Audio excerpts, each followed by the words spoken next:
तो बच्चों आज हम आ गए हैं लेक्चर नंबर 7 लेके, इलेक्ट्रिसिटी चैप्टर का क्लास 10th, जिसमें कि हम एनसीईआरटी के एक्सरसाइज के जो लास्ट में होते हैं उसके न्यूमेरिकल्स को डिस्कस करेंगे। चलिए बच्चों बिना समय वेस्ट करे चलते हैं पहले सवाल की तरफ और देखते हैं पहला सवाल क्या है। ठीक है ना। तो पहला सवाल है बच्चों पहला सवाल है बच्चों, piece of wire of resistance R, एक वायर ऑफ रेजिस्टेंस है, एक पीस ऑफ वायर है of resistance R is cut into 5 equal parts. कितने पार्ट्स में कट कर दी गई है बच्चों वो वायर? 5 इक्वल हिस्सों में काट दी गई है। मान लो यह है वो मेरी तार जिसकी ये बात कर रहा है। इस तार को हम लोगों ने कितने हिस्सों में काट दिया है? 5। ठीक है, तो इस तार को मैंने 5 हिस्सों में काट दिया है। 1 2 3, ठीक है 3, दोबारा करते हैं, 1 2 3 4 और 5, 1 2 3 4 5 छोटे छोटे हिस्सों में एक वायर को मैंने कट कर दिया है। बात क्लियर? ठीक हो गया। अब बात सुनना, सारे स्टूडेंट बहुत ध्यान से सुनेंगे। ठीक है, मैंने कहा इस तार की रेजिस्टेंस आर थी। इस तार की रेजिस्टेंस कितनी थी? आर थी बच्चों, आर। इस तार की रेजिस्टेंस थी आर।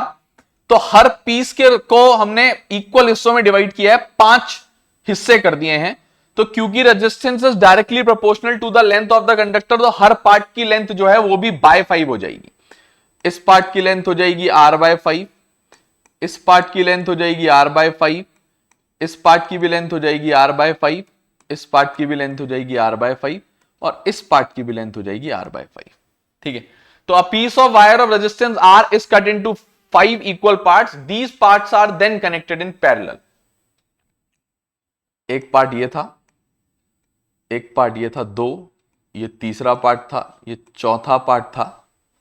ठीक है, ये चौथा पार्ट था, ये 5वां पार्ट था। मैंने कहा इनको किसमें कनेक्ट कर दिया गया है? इन पैरेलल। तो मैंने कहा इन पैरेलल 1/r। अच्छा, इनने बोला इक्विवेलेंट रेजिस्टेंस अब r डैश हो गया, तो मैं 1/r नहीं, क्या लूंगा उसको? 1/r डैश इक्वल टू लूंगा, 5 रजिस्टर है ना, 1 2 3 4 5। तो पैरेलल में रेजिस्टेंस जो टोटल आती है वो 1/r equal to 1/r1 1/r2 and so on. जितने रजिस्टर हैं उतने तक जोड़ते जाओ, तो लास्ट 1/r5 तक आएगी। उम्मीद करते हैं बात क्लियर होगी और कोई दिक्कत नहीं दे रही होगी। ठीक है ना, ठीक हो गया। अब मैंने कहा वैल्यू डाल देते हैं। मैंने कहा 1/r डैश बराबर आ जाएगा 1/r1, r1 की वैल्यू है r/5 प्लस 1/r2, r2 की वैल्यू है r/5। सभी r/5 में वैल्यू डालते जाओ। r3 की वैल्यू है r/5 प्लस 1/r4 की वैल्यू भी है r/5। ठीक है ना, r/5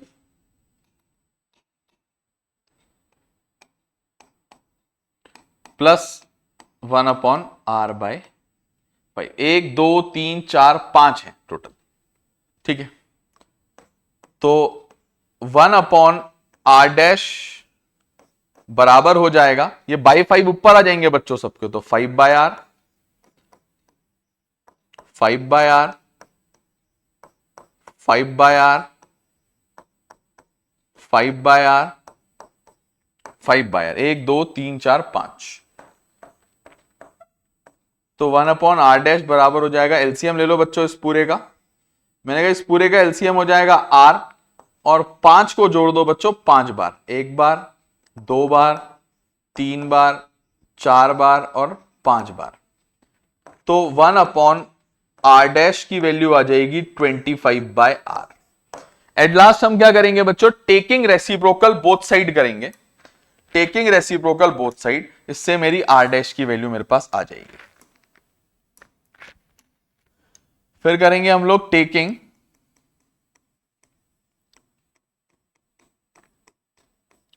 रेसिप्रोकल बोथ साइड्स, तो मैंने कहा आर डैश की वैल्यू आ जाएगी इक्वल टू आर बाय 25। ठीक है, मेरी आर डैश की वैल्यू आ गई है। क्या कह रहा है? कह रहा है find the ratio, then the ratio R upon R dash. हमें पूछ रहा है आर अपॉन आर डैश निकाल दो। आर क्या है? वायर की रेजिस्टेंस जो दे रखी है, तो आर को तुम कुछ और नहीं डाल सकते, आर ही है। अपॉन आर डैश कह रहा है उसकी टोटल रेजिस्टेंस इन पैरेलल है, जो मैंने कैलकुलेट कर ली है आर अपॉन 25, और 25 ऊपर मूव करना पड़ेगा बच्चों हमें, तो ये बराबर हो जाए, ये आर से ये आर कैंसिल करना पड़ेगा, ये बचेगा बच्चों खाली 25 या 25 अपॉन 1, 25 रेशियो 1। तो R upon R dash equal to 25 upon 1 या खाली 25, क्योंकि ऑप्शन में 25 दिया है। तो option D is correct. Clear बच्चों? Option D is correct, option D is correct. तो please pause the video, please बच्चों pause the video to note it down, please pause the video to note it down. चलते हैं बच्चों अगले question की तरफ। ये क्वेश्चन है एमसीक्यू है, ये तो सीधा सीधा वैसे सॉल्व हो जाएगा। मैंने कहा पावर के फॉर्मूले की बात कर रहा है, कौन सा नहीं है, कौन सा इनमें से नहीं है? नहीं है नहीं कह रहा है बच्चों, कौन सा नहीं है कह रहा है। मैंने कहा आई स्क्वायर आर तो पावर का फॉर्मूला होता है, वी आई भी होता है, वी स्क्वायर आर भी होता है, तो आई आर स्क्वायर नहीं होता है, आई आर स्क्वायर। ठीक है, आई स्क्वायर आर होता है, वी स्क्वायर अपॉन आर होता है, वी आई होता है। ठीक है ना? तो और सब होते हैं सिवाय बी पार्ट के। तो please pause the video to note it down. चलते हैं बच्चों अगले थर्ड क्वेश्चन की तरफ। थर्ड क्वेश्चन कह रहा है बच्चों कि एक इलेक्ट्रिक बल्ब है रेटेड, कहानी है कि उसकी रेटिंग जो है, मतलब पोटेंशियल जो है वो 220 वोल्ट दे रखा है, और जो पावर है वो उसकी 100 वॉट दे रखी है। देखो कुछ बदले ना बदले हमसे, चलो पहले पूछा क्या है, हमसे पूछा अगर वो 110 वोल्ट में काम कर रहा है तो पावर क्या कंज्यूम होगी, उसकी पावर क्या कंज्यूम करेगा वो? 100 वॉट मतलब 100 वॉट, 75 वॉट, 50 वॉट या 25 वॉट। मैंने कहा कैलकुलेट करना पड़ेगा, और पहले वाले केस से इन दोनों की मदद से हम लोग निकाल लेंगे रेजिस्टेंस, क्योंकि रेजिस्टेंस कांस्टेंट रहता है, उसको उस केस में यूज कर लेंगे। वी नो पावर जो होता है वो वी स्क्वायर अपॉन आर होता है। अच्छा, क्रॉस मल्टीप्लाई करूंगा, वी स्क्वायर बराबर आ जाएगा पी इंटू आर। ठीक है, पावर इंटू रेजिस्टेंस, और रेजिस्टेंस आ जाएगा V square upon P, resistance आ जाएगा V square upon P. Value डाल दूंगा, वी स्क्वायर मतलब 220 का स्क्वायर अपॉन पी का मतलब 100, तो रेजिस्टेंस आ जाएगा 220 का स्क्वायर मतलब 220 into 220 upon 100 as it is, 0 से 0 कैंसिल हो जाएंगे, तो ये बचेगा 22 इंटू 22। अगर मैं याद दिलाऊं तो 22 इंटू 22 क्या होता है? वो होता है 484 ओम्स। ठीक है, अच्छा अब अगली कहानी, मतलब दूसरा हिस्सा इस सवाल का शुरू होता है। क्या कह रहे हैं ये लोग? कह रहे हैं we know resistance remains constant, मतलब resistance is a constant, resistance नहीं बदलता कभी बच्चों, तार की रेजिस्टेंस नहीं बदलती ऐसे, resistance is a constant, resistance एक कांस्टेंट है। तो इस हिसाब से अगर रेजिस्टेंस क्योंकि कांस्टेंट है, क्योंकि रेजिस्टेंस कांस्टेंट है, तो इसकी भी रेजिस्टेंस हो जाएगी 484 ओम, और पोटेंशियल दे रखा है 110 वोल्ट। हमसे पूछ रहा है पावर कंज्यूम्ड विल बी, मैंने कहा P जो होता है वो वी स्क्वायर अपॉन आर होता है, V का स्क्वायर मतलब 220 का स्क्वायर अपॉन R की वैल्यू है 484। 220 का स्क्वायर में सॉल्व करूंगा, 220 होता है बच्चों 484, 22 का स्क्वायर और पीछे से 2 जीरो लग जाएंगे बच्चों, अपॉन 484। अच्छा मैंने पावर सॉरी 220 नहीं, पावर दी है 110, पावर दी है बच्चों 110, हाँ 110 110 का स्क्वायर होगा, ठीक है, 110 जो हो जाएगा बच्चों, 11 का स्क्वायर होता है 121, 121, 11 का स्क्वायर होता है 121 और 2 जीरो पीछे से लगेंगे, डिवाइडेड बाय 484। मैं इन दोनों को आपस में कैंसिल करूंगा ना बच्चों जब, तो ये इससे 25 टाइम्स कैंसिल हो जाएगा। कितने टाइम्स कैंसिल हो जाएगा? 25 बार। तो पावर बराबर आ जाएगी 25, और एसआई यूनिट होती है पावर की वॉट। कोई एक ऑप्शन शायद ये डी ऑप्शन मैच कर जाएगा मेरे को लगता है ना?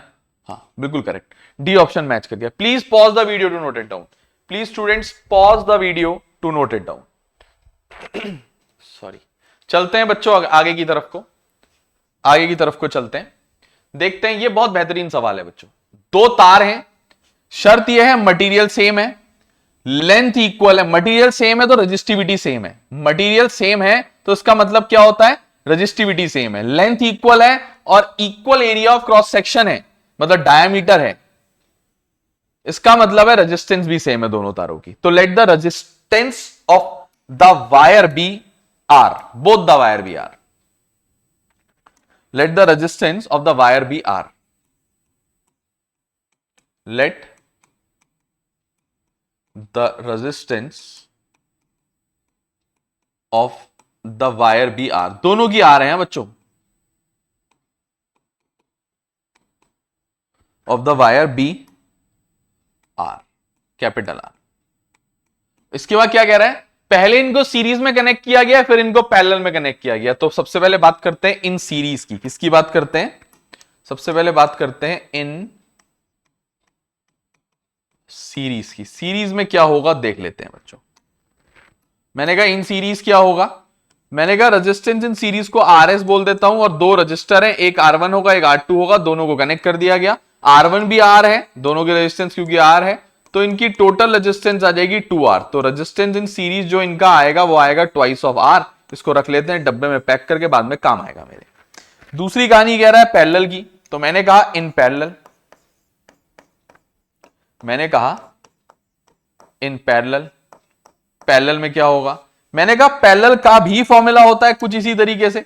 मैंने कहा पैरेलल का फॉर्मूला होता है 1/RP equal to 1/R1 1/R2।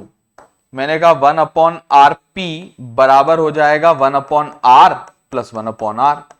LCM ले लूंगा, 1/RP बराबर हो जाएगा एलसीएम R, ऊपर हो जाएगा 1 + 1, तो ऊपर आ जाएगा 2/R। ठीक है, अब मैं क्या करूंगा बच्चों,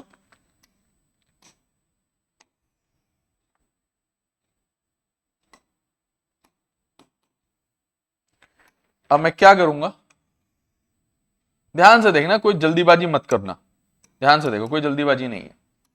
तो taking reciprocal both sides, taking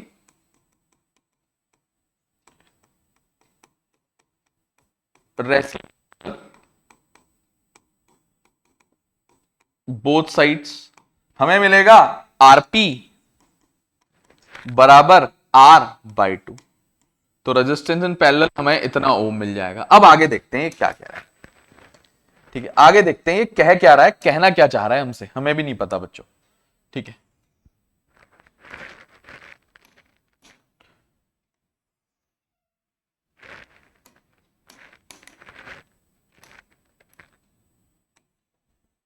देख लेते हैं क्या हो रहा है। कहानी 2 मिनट में सेटल हो जाएगी पूरी कहानी, थोड़ा समय दो।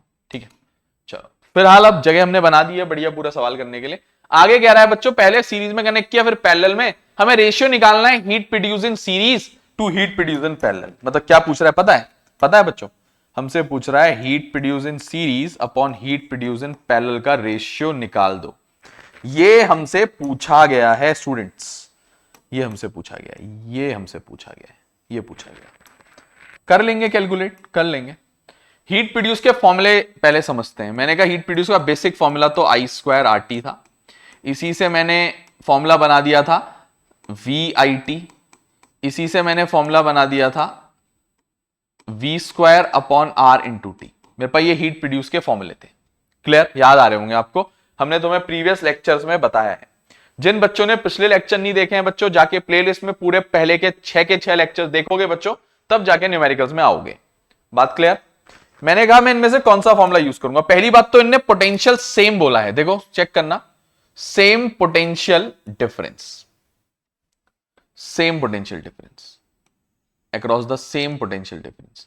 तो मैंने कहा वो फॉर्मूला यूज करूंगा जिनमें पोटेंशियल डिफरेंस है, क्योंकि वो दोनों हिस्सों में सीरीज में और पैरेलल में सेम रहेगी। ठीक है, दोनों को सेम पोटेंशियल डिफरेंस में कनेक्ट किया जाएगा तो सेम रहेगी।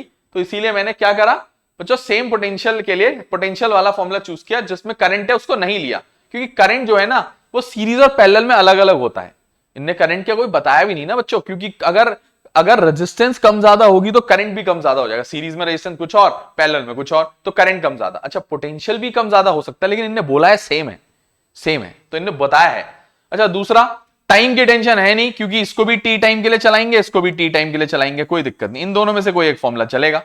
अच्छा, दिक्कत है मेरे को करंट नहीं पता, तो मैं करंट वाला यूज क्यों करूंगा, क्योंकि मैंने रेजिस्टेंस निकाल रखा है, तो मैं फॉर्मूला यूज करूंगा H equal to V square upon R into T. देख लेते हैं बच्चों, वी नो, यही लगा रहा हूं बच्चों, we know H equal to V square upon R into T. ठीक है, तो हीट प्रोड्यूस इन सीरीज निकालने के लिए upon heat produce in parallel निकालने के लिए, हीट प्रोड्यूस इन सीरीज में formula V square upon resistance in series into time, तो टी रहेगा, यही होगा। क्यों, पोटेंशियल सेम वी रहना है, पोटेंशियल डिफरेंस जो माना है वही रहने दो, वी रहने दिया है, फॉर्मूले में डाल दिया। ऐसे ही पैरेलल में भी V square upon R into T, बस आर बदलेगा, रेजिस्टेंस इन पैरेलल हो जाएगा, इंटू टाइम तो टाइम रहेगा। जो जो कट रहा है बच्चों काट दूंगा, टी से टी कटा सीधा सीधा, वैसे तो वी स्क्वायर भी कट रहा है, उसको अगले स्टेप में काटूंगा मैं। ठीक है ना, इधर आ जाते हैं बच्चों, अब देखते हैं क्या कहानी है आगे की, थोड़ी कहानी रह गई है। तो मेरे पास heat produce in series upon heat produce in parallel आ गया है, equal to heat produce in series upon heat produce in parallel आ गया equal to V square upon R S upon V square upon RP, यही आया बच्चों। मैं क्या करूंगा, ध्यान से सुनना, मैं कलर भी चेंज कर देता हूं पेन का, ताकि तुम्हें मिक्सअप ना हो। Heat produce in series upon heat produce in parallel बराबर आ जाएगा, ये पूरा नीचे से ऊपर आ जाएगा और रेसिप्रोकल होकर मल्टीप्लाई हो जाएगा। तो V square upon R S into R P upon V square से वी स्क्वायर कैंसिल कर दूंगा, H S upon H P बराबर आ जाएगा R P upon R S. अच्छा, आर पी की वैल्यू मैंने अभी निकाली है r/2, whole upon R S की वैल्यू मैंने निकाली है अभी 2r, ट्वाइस ऑफ r, ये 2r आ जाएगा ऊपर, 2r आ जाएगा ऊपर, ये बन जाएगा बच्चों इक्वल टू r/2, ठीक है, इंटू 2r नीचे आ जाएगा ना बच्चों, नीचे, ये r से r कैंसिल हो जाएगा, ये वाले r से ये वाला r कैंसिल हो जाएगा, तो H S upon H P की वैल्यू आ जाएगी 1/2 = 4, 1/4, तो H S ratio H P equal to आ जाएगा 1/4।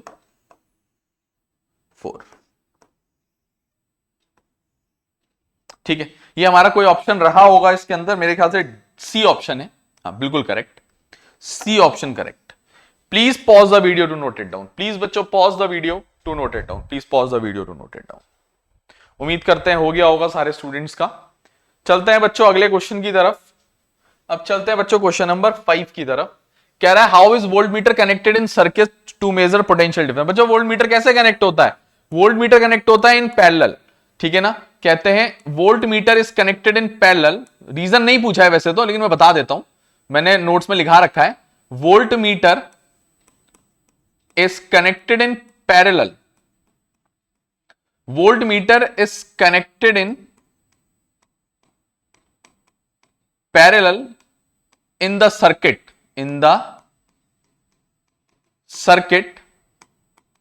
to measure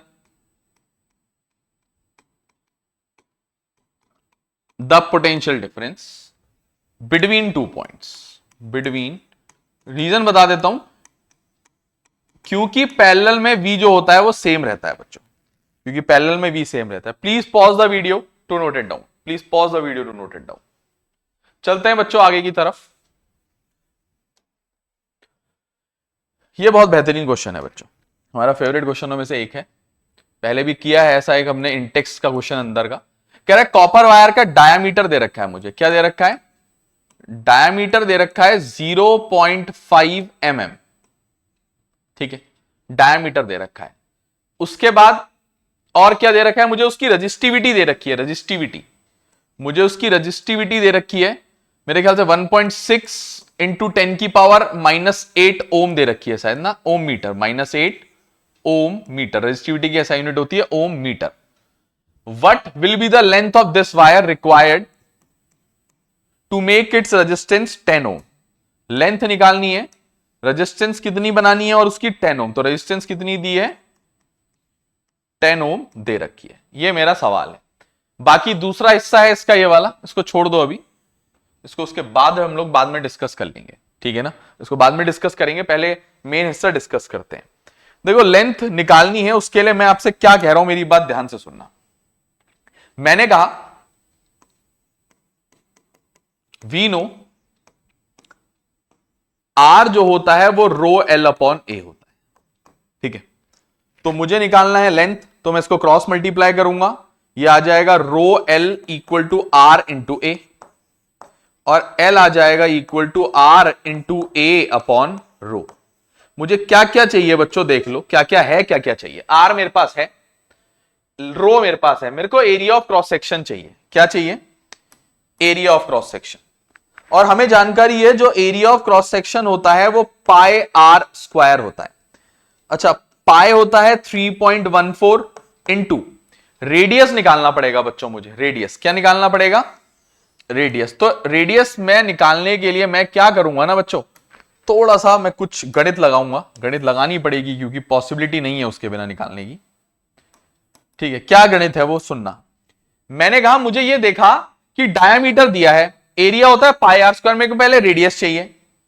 मैंने कहा डायामीटर बराबर दे रखा है 0.5 mm, मैंने कहा रेडियस हो जाएगा इसका आधा, तो 0.25 mm। क्लियर। दूसरी दिक्कत है सब कुछ ऐसा ही यूनिट में होना चाहिए, दूसरी दिक्कत है सब कुछ ऐसा ही, ये तो mm में, तो मैंने कहा पहले भी बता रखा है वैसे, 1 मीटर में 1000 मिलीमीटर होते हैं, 1 मीटर में 1000 मिलीमीटर होते हैं, तो इसका मतलब अगर 1 मीटर में 1000 मिलीमीटर होते हैं तो 1 मिलीमीटर में 1/1000 मीटर होते होंगे।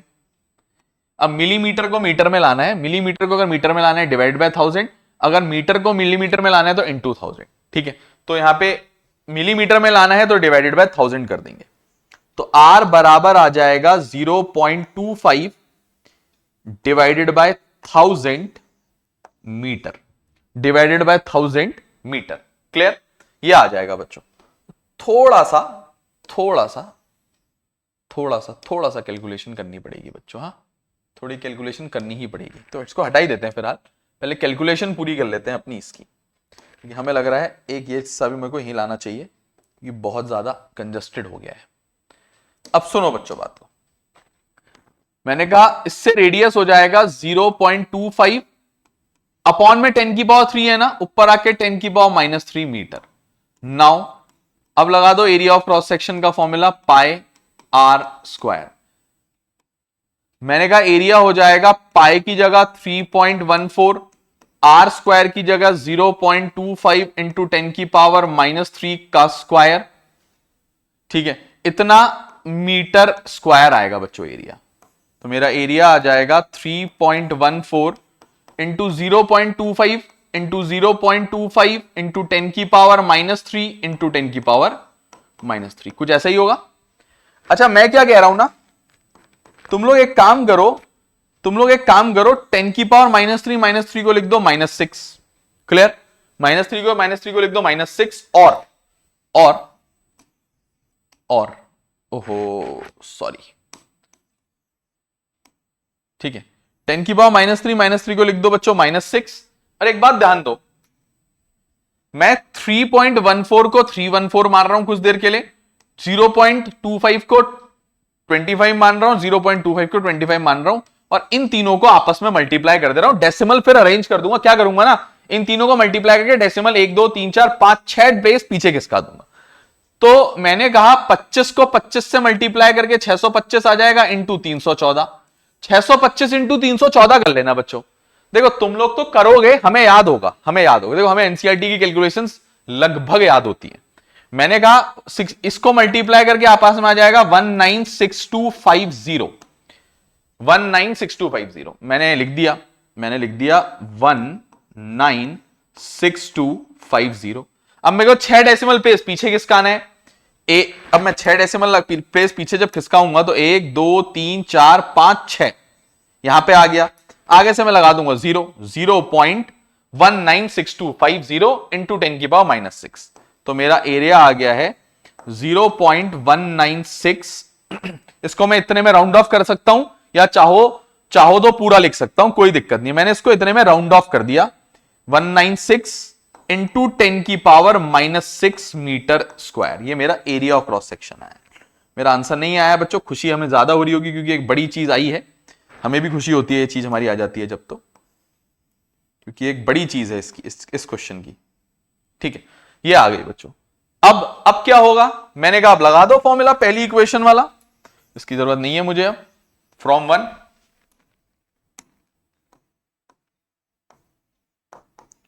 वन मैंने कहा लेंथ जो होता है वो r इंटू ए अपॉन रो होती है।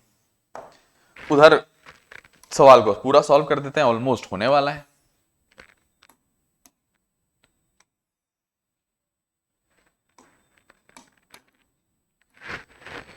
ठीक है बच्चों, इसको हटा देते हैं। 1 मीटर में इतने मिलीमीटर वाला कन्वर्जन।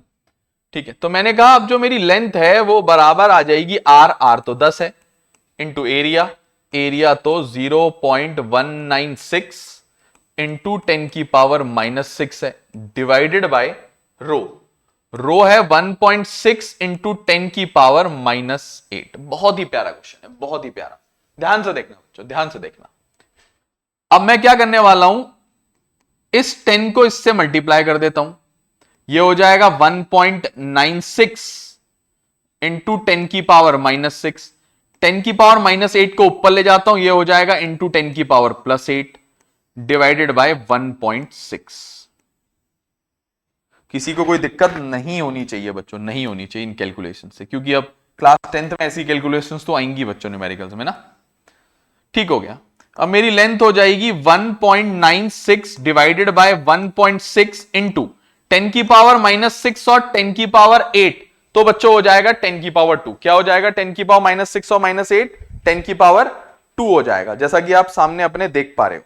ठीक है, कोई दिक्कत वाली बात नहीं है बच्चों, टेंशन नहीं लेनी है इसमें। तो हमारे पास 1.96 अपॉन 1.6 बचा है। ये हमारे पास 1.96 अपॉन 1.6 बचा है। तो अब क्या करेंगे बच्चों, थोड़ा सा डिवाइड करेंगे इसको। थोड़ी सी कैलकुलेशन तो होगी बच्चों, ठीक है ना, थोड़ी सी कैलकुलेशन तो होती ही है इन न्यूमेरिकल्स में। तो देख लेते हैं बच्चों और क्या हो सकता है।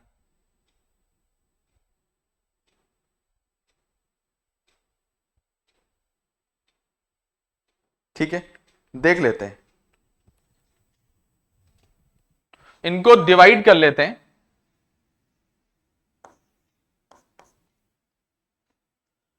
मैं इनको जब डिवाइड करूंगा, तो ऊपर से जब डेसिमल हटाऊंगा नीचे 2 जीरो आएंगे, 1 जीरो से 1 जीरो हटेगा, ये होगा 196 अपॉन 16 और 1 जीरो आ जाएगा, यही आएगा। रुको दिखाते हैं। डेसिमल हटाया, नीचे 2 जीरो आए, 1 जीरो से डेसिमल हटा, 1 जीरो लग गया। ठीक है, क्लियर, उम्मीद करते हैं क्लियर हो गया।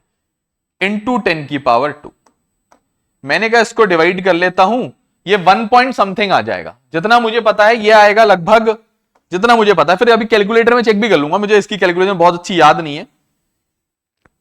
ये आएगा 12272 शायद अप्रॉक्स मैं चेक कर लेता हूं इसको एक बार। मैं इसको मोबाइल में कैलकुलेट करके बच्चों चेक कर लेता हूं।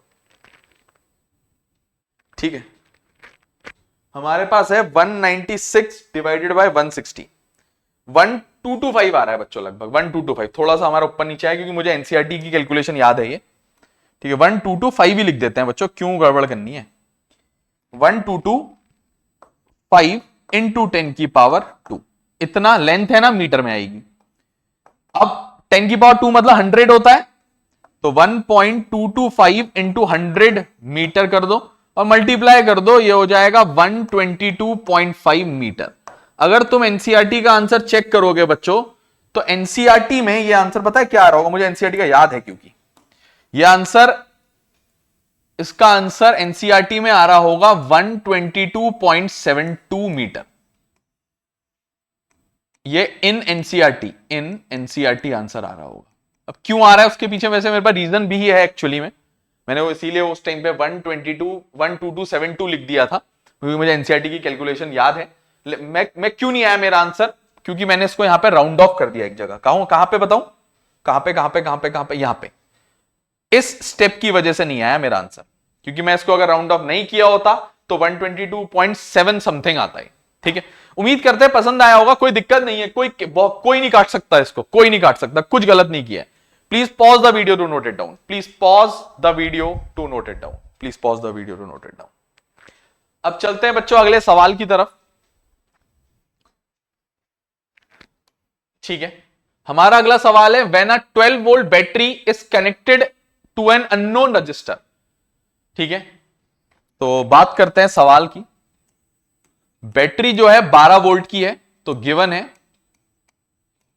Potential 12 volt across a unknown resistor, resistance जो है बच्चों वो अननोन है।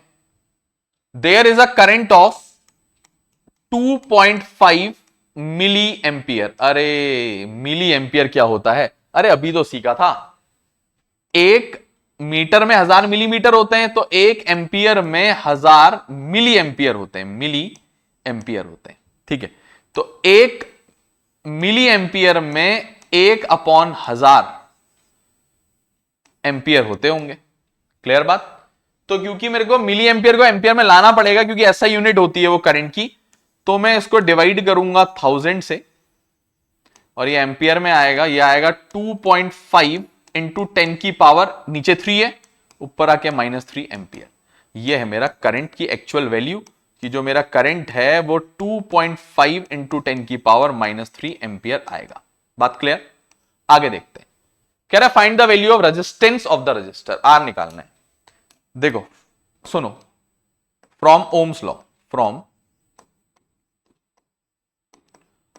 ओम्स लॉ, V जो होता है वो IR होता है, और जो R होता है वो V और I का रेशियो होता है। चेक कर लो, I को उसके अपॉन में भेजना पड़ेगा। तो V मेरा यहां पे क्या है 12 अपॉन I मेरा यहां पे क्या है 2.5 इंटू 10 की पावर -3। बात क्लियर, बात क्लियर। अच्छा, अब मैंने कहा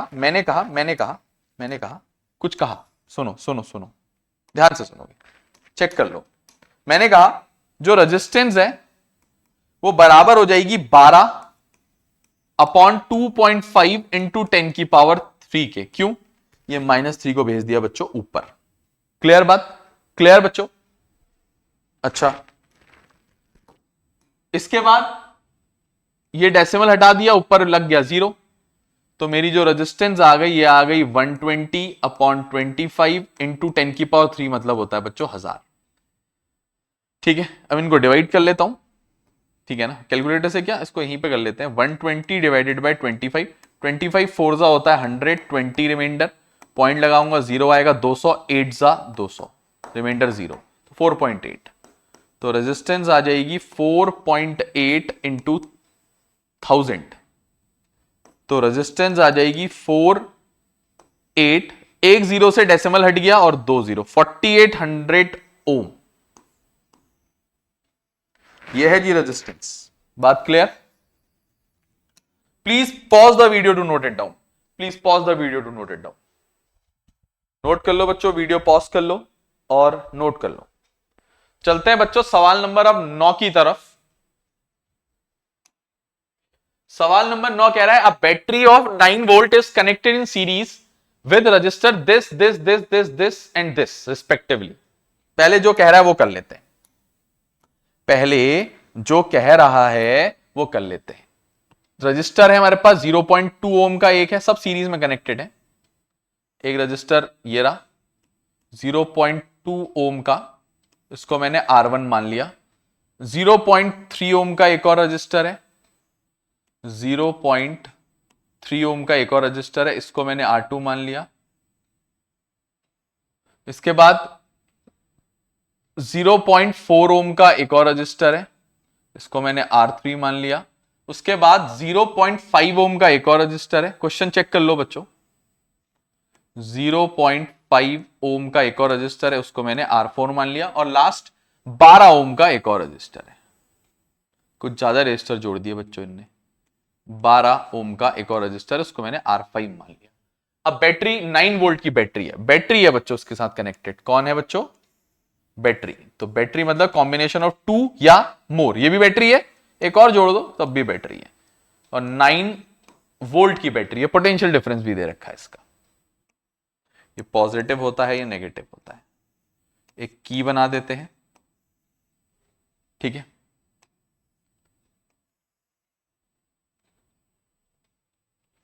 ये इसका सर्किट डायग्राम हो गया बच्चों, ये इसका सर्किट डायग्राम हो गया। कह रहा है कितना करंट फ्लो करेगा 12 ओम रजिस्टर के थ्रू, कितना करंट फ्लो करेगा। मैंने कहा सब सीरीज में कनेक्टेड हैं, जो जो जो बैटरी देगी वो सब में करंट फ्लो करेगा। In series current remain same. मैं बता देता हूं, मैं बता देता हूं, मैं बता देता हूं, मैं बता देता हूं।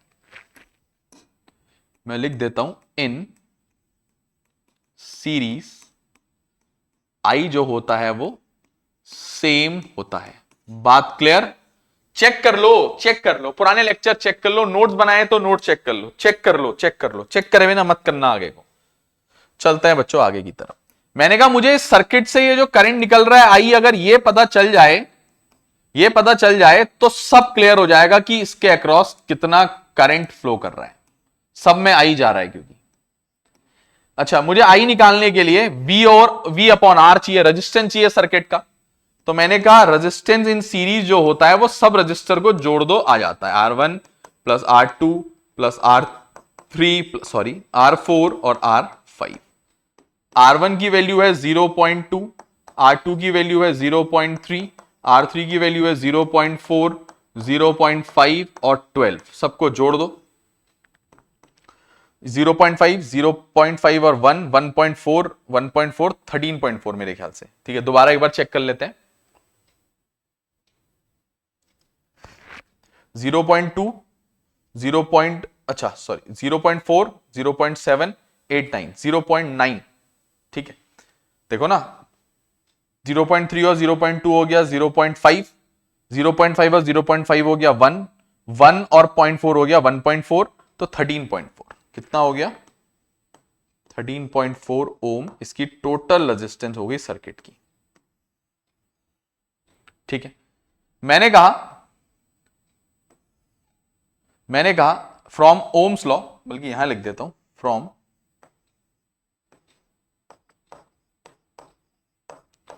Ohms law V equal to I R होता है, तो I equal to V over R हो जाएगा। I equal to V over, I क्या है?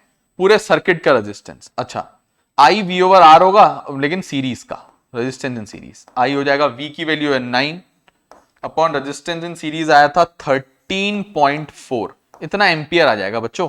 अच्छा, थोड़ी कैलकुलेशन है, डेसिमल हटाऊंगा ऊपर 0 लग जाएगा, तो I बराबर हो जाएगा 90 अपॉन 134 एम्पियर।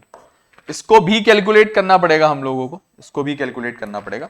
डिवाइड कर लेते हैं बच्चों, डिवाइड कर लेते हैं 90 को 134 से, जल्दी से कैलकुलेटर से कर लेते हैं। ठीक है, आप लोग अपने हिसाब से डिवाइड कर लोगे। किसको करना है बच्चों? 90 डिवाइडेड बाय 134, ये आ जाएगा 0.6716, तो 0.67 लिख दूंगा मैं इसको। करंट बराबर आ जाएगा 0.67 एम्पियर। अच्छा, सिंस इन सीरीज, बल्कि वही कॉपी कर देता हूं ऊपर वाला, सबसे बढ़िया, कि सीरीज में, ओहो नहीं आएगा शायद, नहीं मानेगा ये, नहीं मानेगा, नहीं मानेगा, नहीं मानेगा, हमारी नहीं मानेगा ये, लेकिन देखना ही पड़ेगा बच्चों। मैंने कहा in series I remain same in the circuit. ठीक है, therefore current across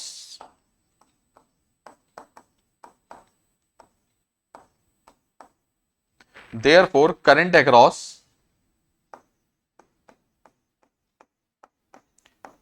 twelve ohm resistor is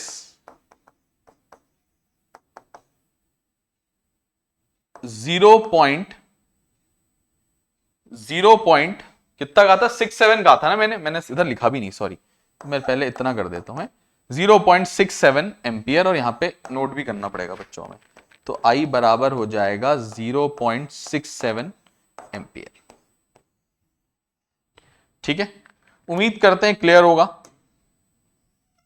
उम्मीद करते हैं क्लियर होगा। ठीक है बच्चों, तो please pause the video, please pause the video to note it down, please pause the video to note it down.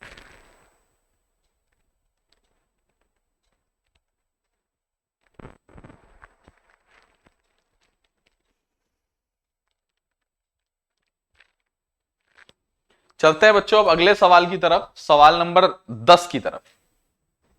ठीक है, सवाल नंबर 10 की तरफ चलते हैं बच्चों, देख लेते हैं सवाल नंबर 10 क्या है। कह रहा है कितने रजिस्टर कनेक्ट करेंगे 176 ओम के पैरेलल में जो 5 एंपियर करंट कैरी करेंगे 220 वोल्ट लाइन में। मैंने कहा लेट कर लो n रजिस्टर कनेक्ट करेंगे, let n resistors are connected in parallel. आराम से देखो, आर कनेक्टेड इन पैरेलल। ठीक है, मैंने मान लिया कितने रजिस्टर कनेक्ट करने पड़ेंगे, मैंने मान लिया n। उसके बाद मुझे एक रजिस्टर की वैल्यू दी है 176 ओम।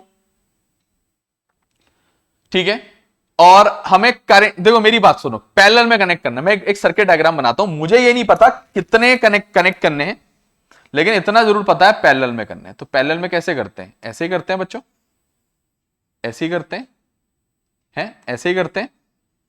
मुझे नहीं पता कितने करने हैं, ठीक है, ऐसे सो ऑन, मुझे नहीं पता ऐसे कितने कनेक्टेड है। ठीक है, बाकी सर्किट तो अपना एज इट इज पूरा ऐसा होता है। ये रफ डायग्राम है, मैं तुम्हें क्वेश्चन समझाने के लिए बना रहा हूं, लास्ट में हटा दूंगा बच्चों। और कनेक्ट कर रखा है इससे कोई बैटरी मान लो, पॉजिटिव नेगेटिव। कितना करंट इसमें हमें रिक्वायर्ड है? 5 एंपियर। तो करंट मान लो इसका क्या, 5 ampere on a 220 volt line, voltage दे रखी है 220 वोल्ट। ठीक है, इतना बता रखा है बच्चों। अच्छा, मुझे यह बोल रखा है कि एक रजिस्टर की वैल्यू 176 है, दूसरे की भी 176 है, 176 है, ऐसे n रजिस्टर जुड़े। बात क्लियर? सबसे पहले डायग्राम को अपने समझने के लिए बनाया बच्चों, डायग्राम बनाने की जरूरत नहीं है इसमें। सबसे पहले बच्चों, सबसे पहले काम करते हैं,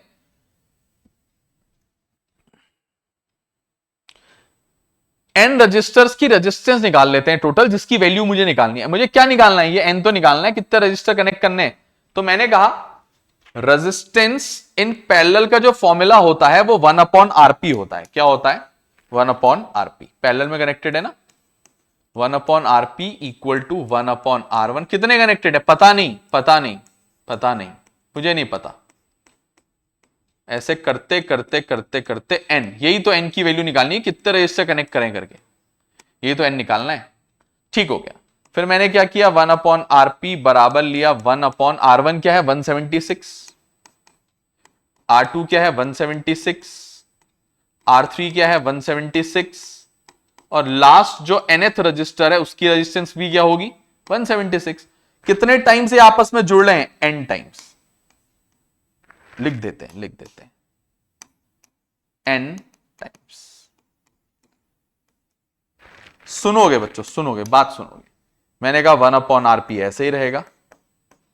किसी भी नंबर को 10 बार जोड़ो तो 10 इंटू वो नंबर आ जाता है, मतलब 5 को 5 बार जोड़ो तो 5 इंटू 5 आ जाएगा 25। 7 को 4 बार जोड़ो, 7 को 7 + 7 + 7 करो तो क्या आएगा 4 इंटू 7 मतलब 28। ठीक है, तो इस नंबर को n टाइम जोड़ोगे तो क्या आएगा n इंटू ये नंबर, यही आएगा। तो 1 रेजिस्टेंस इन पैरेलल जो है वो आ रहा है n/176 ohms. Taking reciprocal,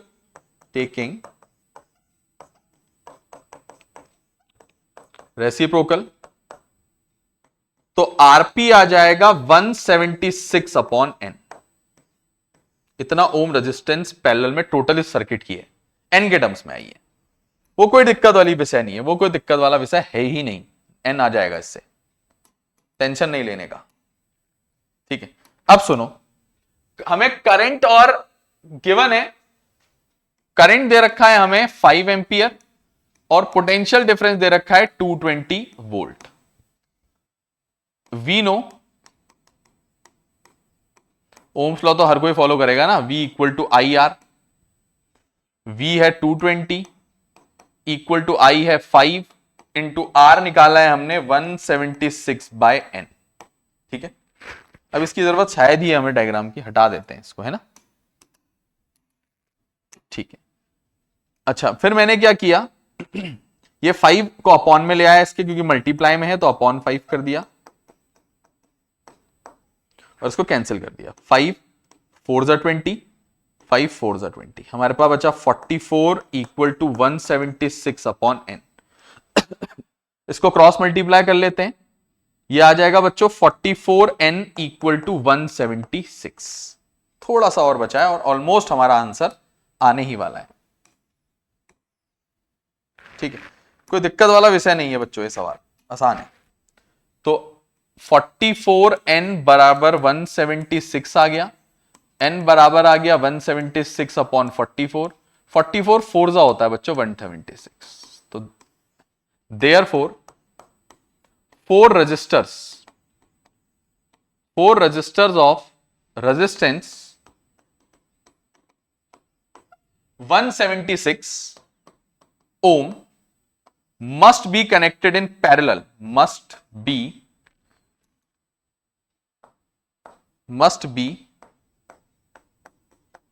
connected in parallel to carry 5 ampere current on a 220 volt line. Please pause the video to note it down, please pause the video to note. वो diagram की वजह से सवाल काफी इजी हुआ है बच्चों, ऐसा मत समझना कि डायग्राम नहीं बनाएंगे,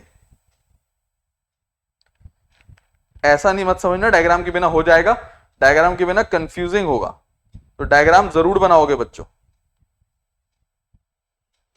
please pause the video to note it down. चलते हैं बच्चों अब आगे की तरफ, सवाल नंबर 11 की तरफ।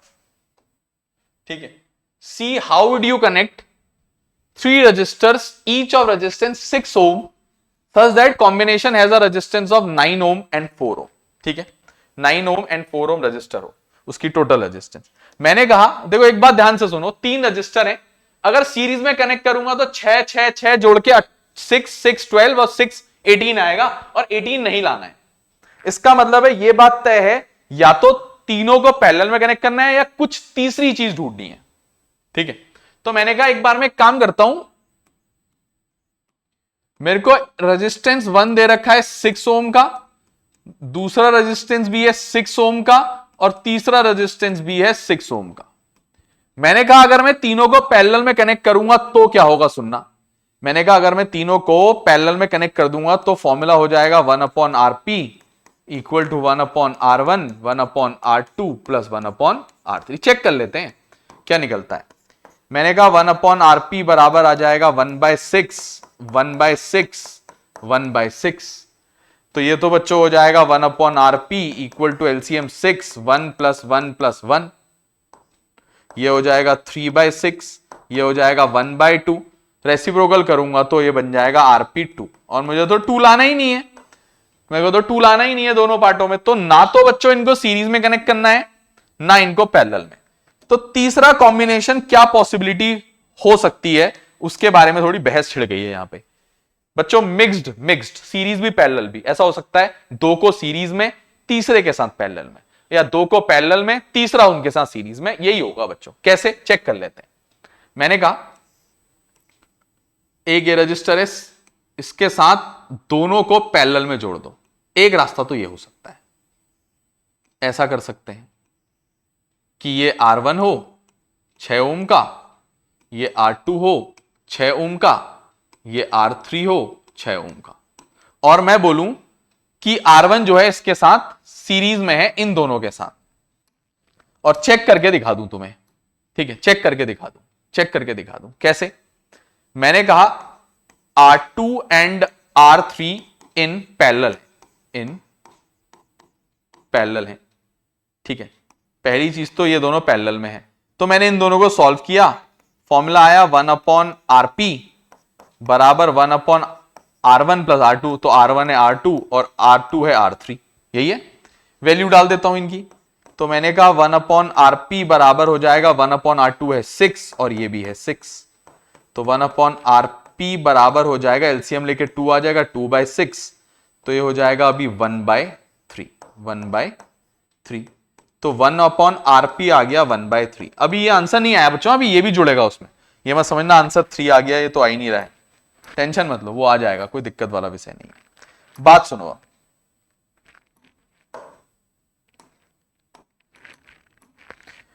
तो आरपी इक्वल टू आ जाएगा 3 ओम,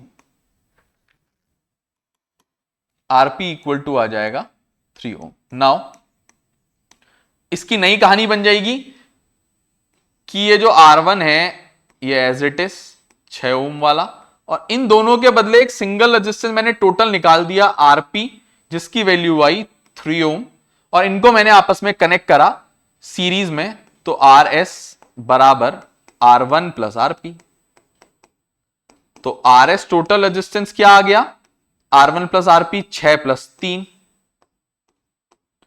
तो आर एस आ गया 9 ओम। तो ये कौन सा पार्ट बच्चों मेरा सॉल्व हो गया, पहला पार्ट ऑटोमेटिकली मेरा सॉल्व हो चुका है, ठीक है। पहला पार्ट मेरा ऑटोमेटिकली, सॉरी मैंने वहां करा, पहला पार्ट मेरा ऑटोमेटिकली सॉल्व हो गया, बात क्लियर। दूसरे पार्ट में उल्टा होगा बच्चों, ये दोनों सीरीज में होंगे, तीसरा वाला उनके साथ पैरेलल में जोड़ना है। कैसे, अगर मैं तुम्हें बता दूं तो थोड़ा डायग्रामेटिकली समझने की कोशिश करोगे आप लोग। इस बार ये दोनों को सीरीज में R1 R2 सीरीज में जोड़ दो, इस बार R1 डायग्राम बना दो बच्चों, समझ में आ जाएगा एग्जामिनर को। R1 और R2 को सीरीज में जोड़ दो, इनके साथ R3 को पैरेलल में जोड़ दो बच्चों, एक तीसरे रजिस्टर को इनके साथ पैरेलल में जोड़ दो और सर्किट को कनेक्ट कर लो ऐसे करके। सर्किट यहां पूरा बनाना पड़ रहा है मेरे को, कोई दिक्कत का विषय नहीं है, लेकिन हमें कोई टेंशन नहीं लेनी है जीवन में। ये हो गया बच्चों पॉजिटिव नेगेटिव, कुछ नहीं करना है। देखो करंट आएगा, इन दोनों में सेम करंट जाएगा, दोनों सीरीज में, इन दोनों में सेम जाएगा, इसमें अलग जाएगा, अलग बटा हुआ, तो ये दोनों सीरीज में, ये उसके साथ पैरेलल में। तो इसको भी जब सॉल्व करोगे तुम्हारा आंसर कितना आ जाएगा बच्चों, 4 ओम आ जाएगा, 4 ओम। नहीं नहीं, बच्चे नहीं मानेंगे, बच्चे कहेंगे सर जी प्रूफ करके दिखाओ। क्या करेंगे सर जी, भी तो प्रूफ करना ही पड़ेगा सर जी को, है ना। तो दूसरा पार्ट, ये दूसरा पार्ट हम लोग डिस्कस करने जा रहे थे। मैंने कहा R1 एंड R2, ये रंग अलग हो गया, मजा नहीं आएगा, सफेद नहीं होना चाहिए यहां पे। मैंने कहा R1 and R2 are in series, ठीक है। तो आर एस आ जाएगा R1 प्लस R2, तो R1 है मेरा 6 ओम, सभी 6 हैं, तो टोटल आ जाएगा 12 ओम RS। ये डायग्राम को दोबारा बना लेते हैं, इन दोनों के बदले एक सिंगल रेजिस्टेंस जोड़ दो आप, बाकी नीचे वाला एज इट इज।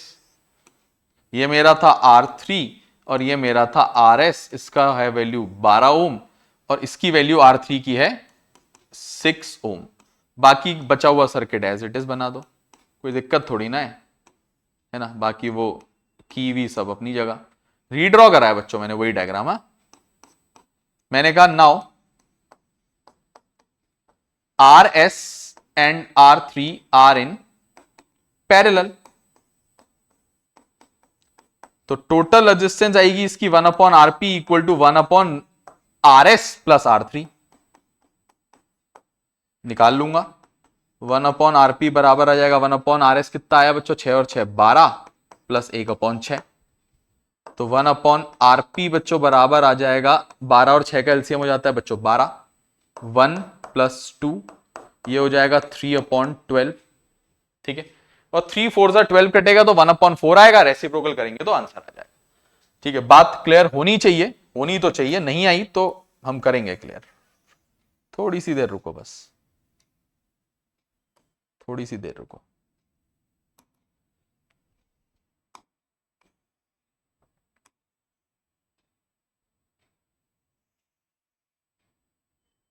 हमें नहीं लगता है नीचे आएगा, तो उसका एक ही रास्ता है इसको एडजस्ट करने का, उसको यहां रिकॉपी कर देते हैं। R1 and R2 are in series. तो आंसर वैसे ये है, ये डायग्राम आंसर इनफ नोटिफाई कर रहा है, लेकिन लिखना चाहो तो ये लिख सकते हो कि R1 in series with R2 and R3 in parallel, और इसमें लिख सकते हो R1 and R2 in series with R3 in parallel. ठीक है, वैसे तो इतना इनफ, इसमें कोई नहीं नंबर काटेगा किसी के। ठीक है, तो रेजिस्टेंस इन सीरीज बराबर होता है R1 प्लस R2। ठीक है, R1 प्लस R2, तो RS बराबर आ जाएगा 12 इक्वल टू 6 प्लस 6 ओम, तो RS बराबर आ जाएगा 12 ओम। ठीक है, मेरे डब्बे में डालनी जरूरत नहीं कौन सा फाइनल आंसर है मेरा। ठीक है, उतना इरेज कर देते हैं ऊपर से, हाँ थोड़ा इसको ऊपर खिसका भी देंगे ना ताकि कोई दिक्कत ना हो नीचे, क्योंकि थोड़ा सा लिखना बाकी रह गया है, नीचे थोड़ा सा लिखना बाकी रह गया, तो अच्छा नहीं लगता छोड़ना सवाल हमें, वरना हम तुमसे कर लो कह देते, ऑल दो तो तुम कर ही लेते, तुम लोग समझदार लोग हो। चलो भाई, तो ये आ गया है 3 1 जा 3, 3 4 जा 12, 1/RP बराबर आ गया 1/4, रेसिप्रोकल लेना, आरपी आ जाएगा, टोटल रेजिस्टेंस 4। ठीक है, तो निष्कर्ष निकल चुका है कि कैसे कनेक्ट होगा। दो पार्ट को सेपरेट भी कर देते हैं आपस में, ये वहां तक फर्स्ट पार्ट था, यहां से सेकंड पार्ट है। क्लियर बच्चों, first part second part. Please बच्चों pause the video, please pause the video to note it down, please pause the video to note it down.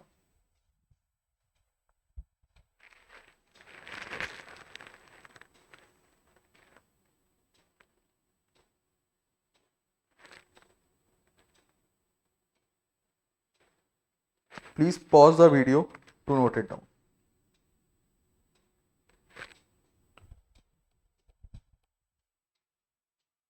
ठीक है,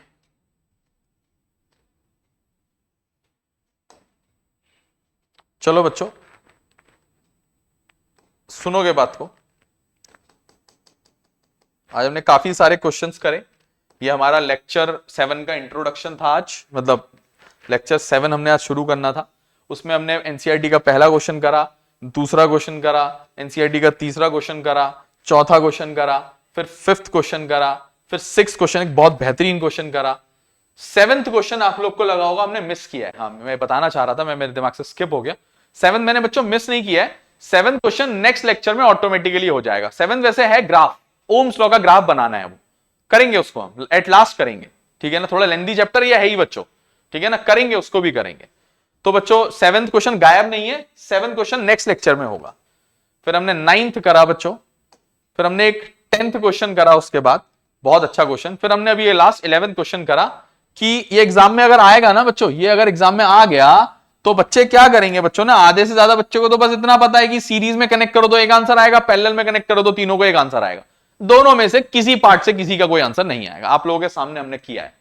हमें क्या करना है, कुछ इस तरीके की कुछ यूनिक सी चीज करनी है, इसको कहते हैं मिक्स्ड कॉम्बिनेशन। क्या करना है बच्चों, ये और ये दोनों, ये और ये दोनों कैसे आंसर आते हैं बच्चों, मिक्स्ड से, मिक्स्ड कॉम्बिनेशन से, मतलब सीरीज पैरेलल दोनों साथ, मिक्स कॉम्बिनेशन से आते हैं बच्चों ये आंसर। तो बच्चों हम एक सवाल नंबर 11 हमने लास्ट किया है, और देखा जाए तो 10 सवाल किए हैं, 10, क्योंकि वो एक क्वेश्चन नंबर 7 शायद हमने स्किप किया। क्लियर, ऑलमोस्ट 50% हमने एनसीईआरटी के क्वेश्चन ये आज डिस्कस करें, और ये लेक्चर लगभग मेरे को लगता है 1 घंटा एक्सीड कर ही गया होगा अभी तक, ऑलमोस्ट 1 घंटा हो गया होगा इसको। तो इस लेक्चर को ब्रेक करते हैं यहां पे। लेक्चर नंबर 8 में बच्चों इसके आगे के जो क्वेश्चन है बचे हुए 8-10 क्वेश्चन हैं, थोड़े और हैं बच्चों, ज्यादा नहीं है, अब इतने ही हैं, और कुछ इंटेक्स के क्वेश्चन हैं, उनको बच्चों बहुत ही जल्द वीडियो उनकी भी हम डाल देंगे, कल डाल देंगे, मे बी परसों डाल देंगे, दोनों लेक्चर्स मिला के, ठीक है ना। तो थोड़ा सा लंबा चैप्टर, देखो इलेक्ट्रिसिटी एक ऐसा चैप्टर है जिसमें थ्योरी भी है, न्यूमेरिकल्स भी हैं और बहुत ज्यादा न्यूमेरिकल। देखो अच्छे क्वालिटी ऑफ न्यूमेरिकल्स देखो ना, खराब नहीं है। देखो इसकी क्वालिटी देखो, ठीक है, इस क्वेश्चन की क्वालिटी देखो, खराब नहीं कहते इसको, बहुत अच्छी क्वालिटी का न्यूमेरिकल है। ये तो चलो इजी था, ये क्वेश्चन भी इजी था। ये क्वेश्चन की क्वालिटी देखो बच्चों, क्या कैलकुलेशन है, क्या बेहतरीन कैलकुलेशन करनी थी, है ना। उसके बाद एक क्वेश्चन और दिखाते हैं हम आपको। ये देखो, ये बहुत अच्छा क्वेश्चन है, इंपॉर्टेंट है, 1:4 हीट वाला। तो कौन कहता है एनसीईआरटी मतलब अजीब सी होती है, बेकार, मतलब इजी होती है। क्वेश्चन अच्छे बहुत हैं बच्चों। तो बच्चों हम आज ये लेक्चर नंबर हमारे 7 को यहीं पे अंत करेंगे, ठीक है। उम्मीद करते हैं आपको क्वेश्चन समझ आए होंगे, लेक्चर पसंद आया होगा, हमारा पढ़ाया समझ आ रहा होगा और अच्छा लग रहा होगा। हम आप लोगों के लिए दिन रात एक एक करके धीरे धीरे लेक्चर्स डालते जा रहे हैं, मेहनत कर रहे हैं बच्चों। टाइम लगता है बनाने में, ठीक है ना, टाइम लगता है बच्चों लेक्चर्स क्रिएट करने में, और हमें ये सब पीपीटी रेडी करनी पड़ती है इसको बनाने के लिए, क्वेश्चंस के लिए खास तौर पे टाइम टेकिंग होता है। और हमारे पास अभी ऐसी कोई टीम नहीं है कि कुछ बहुत लोग हमारे साथ काम कर रहे हैं, हम अकेले ही ये सब करते हैं, रिकॉर्ड भी करते हैं, लेक्चर डालते भी हैं। एडिट तो करना नहीं होता, लेक्चर उसमें कुछ करना नहीं होता, बस थंबनेल बनाना होता है। तो अकेले करना है बच्चों बहुत मुश्किल होता है। साथ में अपना काम भी करते हैं बच्चों, हम अपनी मतलब पढ़ाते जो हैं वो भी साथ में करते हैं, तो बहुत डिफिकल्ट हो जाता है मेरे लिए। उम्मीद करते हैं आप समझते होंगे। तो मैं अपना बेस्ट देता हूं, मेरा ये मोटिव रहता है मैं रोज एक लेक्चर डालूं ही डालूं, और बहुत ही जल्द मतलब मैं ये कोशिश करने वाला हूं कि मैं डेली 2 लेक्चर डालूं बच्चों, 2 लेक्चर, ठीक है। एक क्लास का तो एक दूसरी क्लास का, एक सब्जेक्ट का तो एक दूसरे सब्जेक्ट का, ठीक है। जैसा कि हमने तुम्हें वादा किया है, तुम्हारे बोर्ड्स तक तुम्हारे पास तुम्हारा पूरा सिलेबस लगभग हम डालने की कोशिश कर देंगे, ठीक है। क्लास 10 खास तौर पे 1 शॉर्ट्स भी बनाएंगे, एक बहुत अच्छी, कभी कभी अभी कुछ दिनों देखो हमारे कुछ मेरे को नहीं पता कितने सब्सक्राइबर हो गए, 300-350 हो गए होंगे। ये जैसे ही 500 के आसपास टच करते हैं, फिर हम आप लोगों को एक मैसेज देंगे कि हम लोग एक लाइव वीडियो स्ट्रीम करने वाले हैं, किसी पर्टिकुलर टॉपिक या चैप्टर की बात करेंगे, रात को हम लाइव आएंगे और पढ़ा देंगे तुम्हें कुछ बहुत बेहतरीन चैप्टर लाइव आके, ठीक है। कोई दिक्कत का विषय वो है ही नहीं हमारे लिए। तो उम्मीद करते हैं तुम्हें पसंद आया होगा, और तुम इसको अपने दोस्तों को शेयर करोगे बच्चों। जितना शेयर करोगे बच्चों उतना हमें अच्छा लगेगा। कमेंट करोगे, लाइक करोगे, हमें और अच्छा लगेगा। शेयर करने से क्या होता है बच्चों, हमारी रीच बढ़ती है, जिससे हम और मोटिवेट होते हैं, मेहनत करने लगते हैं ज्यादा, ठीक है। हम जो बोल रहे हैं ना, 1 से 2 हम 2 लेक्चर डालेंगे, ये हम मोटिवेटेड होते हैं तभी हम कर पाएंगे ना। तो मोटिवेटेड होना बहुत जरूरी होता है इसके लिए। तो प्लीज बच्चों अपने दोस्तों को, अपने रिलेटिव्स को जो बाहर रहते हैं, सब्सक्राइब करवाओ लोगों से, कमेंट करवाओ, लाइक करो, वीडियोस को देखो, पूरा अच्छे से पढ़ो, नोट्स बनाओ, ठीक है। और कुछ दिक्कत हो कमेंट करो, या इंस्टाग्राम में हमें मैसेज करो बच्चों, ठीक है। तुम्हें लिंक सब यूट्यूब चैनल में मिल जाएंगे, ठीक है, हर चीज का लिंक मिल जाएगा। फेसबुक में मैसेज करो बच्चों, वो भी तुम्हें लिंक मिल जाएगा। तो प्लीज बच्चों, प्लीज वीडियो को ज्यादा से ज्यादा शेयर करो। थैंक यू सो मच बच्चों, मिलते हैं अगले लेक्चर नंबर 8 में बहुत ही जल्द। Thank you.